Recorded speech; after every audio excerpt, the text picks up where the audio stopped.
Bon, mais voilà, on ne nous arrête plus. On nous arrête plus.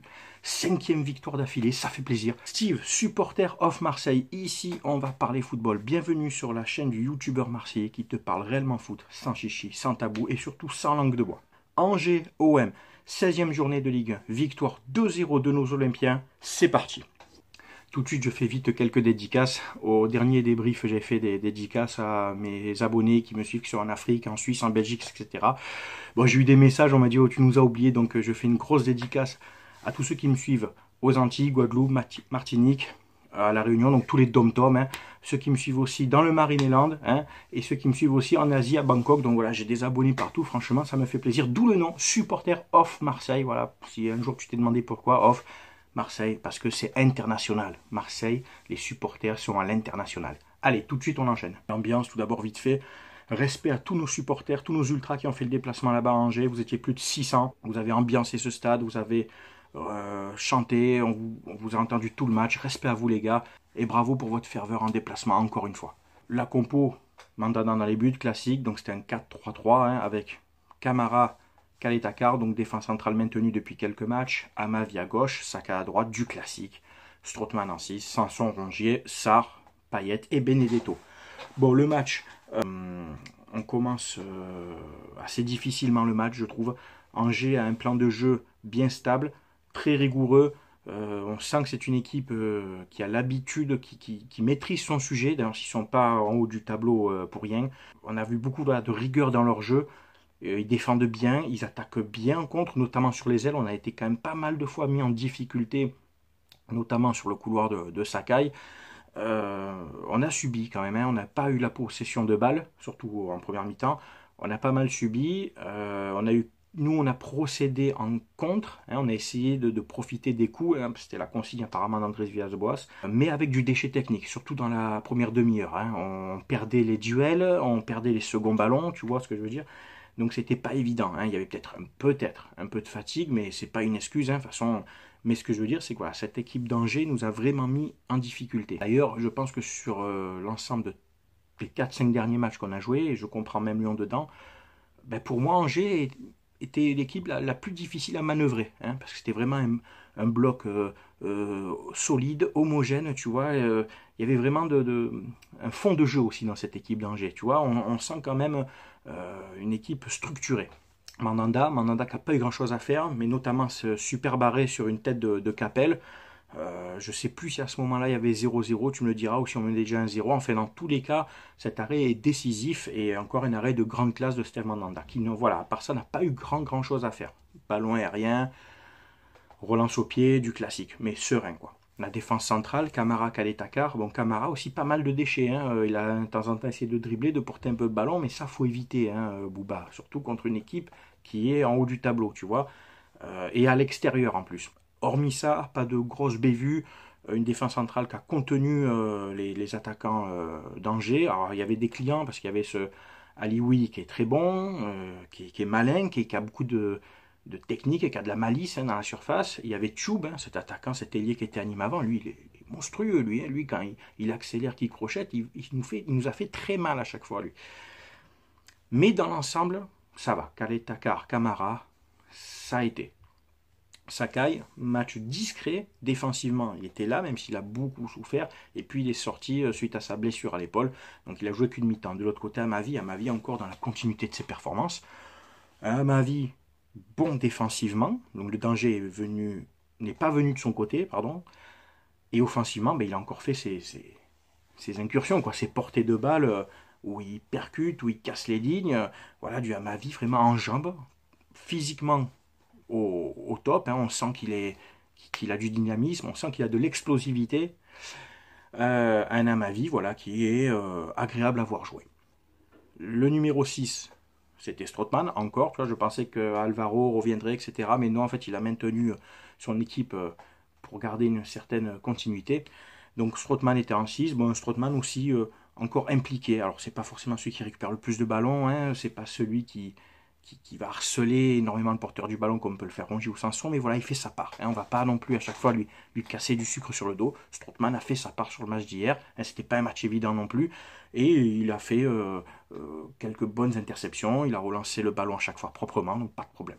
Rongier Sanson, cette paire-là, elle est magique. Cette paire-là était encore extraordinaire. C'était le moteur de notre jeu hier. C'était vraiment le cœur du jeu, encore une fois, avec un Rongier à la récupération qui a récupéré énormément de ballons, et toujours propre, hein, toujours des relances nickel, dans les pieds, ou à éliminer, à la donner tout de suite. Enfin, du Rongier, hein, on va pas, c'est ce qu'on voit depuis quelques semaines. Un Rongier vraiment précieux au milieu de terrain. Sanson, beaucoup plus impliqué dans le jeu offensif. L'accélérateur du jeu, c'est lui qui allait harceler le porteur du ballon un peu plus haut, c'est lui qui percutait, qui faisait des appels, un Sanson qu'on a pu trouver un peu à droite, à gauche, dans l'axe, et puis un Sanson buteur surtout, un Sanson buteur, plein de malice, et surtout aussi grâce à l'intelligence, et aussi à cette malice, on peut dire encore une fois, de Payet, qui sur un coup de pied arrêté, sur un coup franc, ils se voient les deux, ils se comprennent, passe à ras de terre dans l'espace, Sanson, nickel, il prend, frappe croisée, ouverture du score, c'est très bien joué, c'est très malin ça. Et ça nous permet de mener un 0 à l'extérieur alors qu'on était dominé dans le jeu. Malgré ça, Angers a quand même continué de pousser. Hein, on n'a pas eu la possession de balle, comme je le dis. On a quand même souffert dans ce match. Mais c'est là aussi qu'on a vu qu'on avait quand même un bon état d'esprit, une bonne solidité. On était encore là quand même à faire les efforts tous ensemble. Tu vois, nos joueurs ont quand même réussi à contenir ces attaques angevines qui étaient souvent dangereuses et surtout rapides. Mais surtout le groupe, l'équipe a réussi à résister à cette pression. C'est vraiment aussi une force de caractère, c'est une force collective qui nous a permis de tenir jusqu'à la mi-temps. Juste un peu avant la mi-temps, pardon, il y a ce penalty avec cette faute sur Sakai, hein, faute avérée, il n'y a pas de problème, il le crochette. Bon, en tombant, Sakai, je pense, se fait mal à l'épaule, c'est peut-être démis l'épaule, enfin, il s'est fait bien mal. Penalty transformé par Payet. Donc Payet, un but, une passe D, c'est impeccable. Et au vu de la physionomie du match, qui aurait pensé qu'on mènerait 2-0 à l'extérieur, à Angers, à la mi-temps, tu vois. Donc, on a su profiter des opportunités, des bons coups, contrairement à des matchs comme contre Brest, où on a dominé tout le match, on a eu pas manqué d'occasion et qu'on n'a pas réussi à conclure. Là, non, on a profité des bons coups comme le demandait Villas-Boas. Payet, donc, qui a été encore précieux à l'animation, qui était dans le cœur du jeu, à gauche, dans l'axe. Il a distillé des bons ballons, donc, notamment cette passe à Sanson.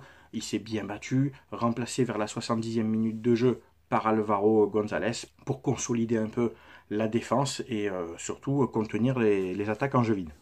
De l'autre côté, Bounassar que j'ai trouvé plutôt discret offensivement et un peu de déchets aussi. Le jeu penchait plus à gauche offensivement et défensivement, lui, il était souvent en soutien de Sakai. Bon, après, c'est lui qui est descendu d'un cran quand Sakai est sorti, donc il était en poste d'arrière droit où il a eu aussi à devoir contenir Tchoub. Mais dans l'ensemble, un match correct de Bounassar. Et puis Benedetto. Alors Benedetto, ça risque de choquer beaucoup, mais pour ceux qui me suivent, qui me connaissent depuis un moment, moi je ne suis pas un bandeur de joueurs. Hein. Je ne vais pas sucer un joueur pendant des semaines parce qu'il a mis un but il y a 3 mois et que même depuis on ne le voit plus. Non. Benedetto, là, pas bon match. Non. Tu as perdu énormément de ballons, tes appels n'étaient pas bons, tu as gâché des occasions précieuses, la balle de 3-0. Alors déjà, la course n'est pas bonne. Quand Sanson lui met cette talonnade nickel dans l'axe, au lieu de partir dans l'axe, il est parti s'excentrer sur le côté droit, alors que s'il court dans l'axe, il bouche l'angle de retour. Tu vois ce que je veux dire, le défenseur angevin. En se mettant devant lui, il lui bouche l'angle. Là, non. En se décalant vers la droite, il ouvre l'angle et le défenseur angevin a pu forcément revenir sur lui. Il loupe sa frappe, etc. Enfin, bon, Benedetto, moi je vais te dire tout de suite, hein, il y a la grinta, il y a tout ce que tu veux, il se bat, mais tu es là pour marquer des buts aussi. Donc attention, ne pas rester tranquille sur je suis le titulaire, attaquant, etc. Non. À un moment donné, tu es là aussi pour planter des buts. Hein, et moi, je ne vais pas l'encenser à tous les matchs parce qu'il a mis 4-5 buts en début de saison. Hein, attention, je dis attention quand même. Lopez est rentré donc à la place de Sakai, on l'a dit. Donc Sarr a pris le poste d'arrière droit. Bon, Lopez, je ne suis pas emballé encore. Hein, depuis quelques matchs, en fait, à part le match contre Lyon où il a été bon, depuis Toulouse, Brest, et là, ses rentrées ne sont pas bonnes. Je ne le vois pas... il va pas dans le sens du jeu, tu vois, il perd pas mal de ballons, bon, il prend peu de risques, hein. c'est pas du Lopez qu'on aime, quoi, tu vois, c'est du Lopez qui joue pas à son poste. Voilà, je suis pas emballé depuis quelques temps par ces matchs, j'espère qu'il va vite retrouver un peu d'impact et d'allant pour retrouver un niveau qui devrait être le sien. Et donc Radonjic est rentré à la place de Payet pour apporter un peu plus de profondeur, un peu plus de vitesse et de percussion. Ben, on s'est tous dit quand Radonjic va rentrer, bon, il va y avoir un troisième but. Eh ben, il a failli sur un super mouvement avec un centre nickel d'Amavi, d'ailleurs super centre d'Amavi. Radonjic, seul devant la cage, à peu près à 6 mètres des buts. Bon, il la met au-dessus, il la reprend mal. Bon, on ne peut pas lui en vouloir non plus. Hein. Il venait de rentrer, bon, il a le mérite de bien se placer, de percuter. Bon, on ne va pas le tuer parce qu'il a loupé une occasion. Par contre, je reviens, ça me fait penser, si c'était Valère Germain qui avait joué à la place de Benedetto et qui avait fait ce match-là, tout le monde l'aurait défoncé, et vous le savez. Si Germain avait fait le match de Benedetto, tout le monde l'aurait défoncé. Donc non, moi je dis, Benedetto n'a pas de passe-droit. Donc vu du statut qu'il a, qu'on lui donne, l'importance qu'on lui donne, il se doit d'être plus décisif. Surtout dans les actions comme il a, où il n'est pas, tu vois, où il doit marquer, quoi. Voilà. Déjà contre Brest, il aurait dû marquer. Bon, là, il ne marque pas encore. Bon, hormis ça, quoi dire de plus sur ce match? C'est 3 points de prix à l'extérieur, 5e victoire d'affilée, c'est très bon et pour le classement et pour l'état général, hein, mental, etc. du groupe, pour nous aussi, parce que mine de rien, eh bien, on passe des bonnes semaines, on passe des bons lendemains de match, tu vois, on retrouve aussi un peu de nous de joie, parce que mine de rien, ben, l'OM nous apporte à nous supporters de la joie, et tu vois, ben, on passe de bons moments hein, dans la vie de tous les jours qui des fois n'est pas évidente. Donc voilà, je remercie les joueurs, je remercie le coach et tout le staff, hein, puisque c'est un travail collectif. Rien à dire de plus, maintenant à vous la parole, vous savez que vous êtes là pour commenter, pour donner votre avis, on est là pour débattre tactique, pour échanger ballon, on respecte les avis de chacun bien entendu, et puis je vous souhaite à tous de passer une très bonne semaine, on se voit pour le débrief de OM Bordeaux la semaine prochaine, c'était Steve, supporter of Marseille, à très bientôt, ciao ciao tout le monde.